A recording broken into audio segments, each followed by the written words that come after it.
আইন শৃঙ্খলা পরিস্থিতি অনেক উন্নতি হয়েছে, এটা আরো উন্নতি হতে থাকে। সোকল ফ্যাসিস্ট ইন্টেলেকচুয়াল আছে, তারাও কিন্তু এটারে ইন্ধন দেয়। এটা একটা এখানে একটা ধর্মীয় অনুষ্ঠান, একটা ধর্মীয় অনুষ্ঠানে আসার জন্য আপনারা আসছেন।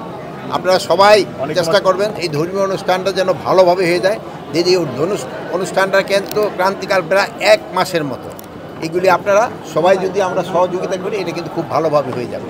এবং তাদের এখানকার প্রিপারেশন খুবই ভালো এবং তারা দেখেন এরা কিন্তু খুবই অহিংস।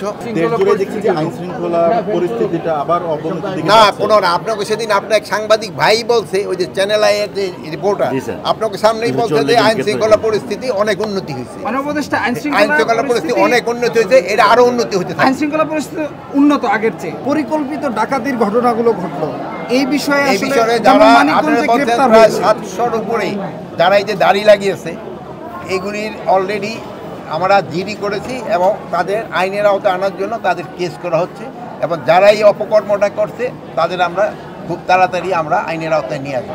আর একটা আমরা কথা শেষ করতে চান না, আপনারা জানেন যে এখানে কিছু কিছু ফ্যাসিস্ট আছে এবং ফ্যাসিস্টের সাথে সোকল ফ্যাসিস্ট ইন্টেলেকচুয়ালও আছে, তারাও কিন্তু এটারে ইন্ধন দেয়। এরা যেন এই ইন্ধনটা যেন না দিতে পারে এই জন্য আপনারা আমাদের সবাই সহযোগিতা করতে হবে।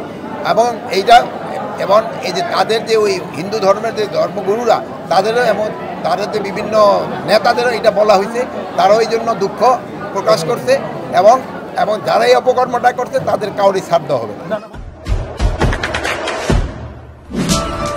দেশে দেশে সবার সাথে দ্য নিউজ।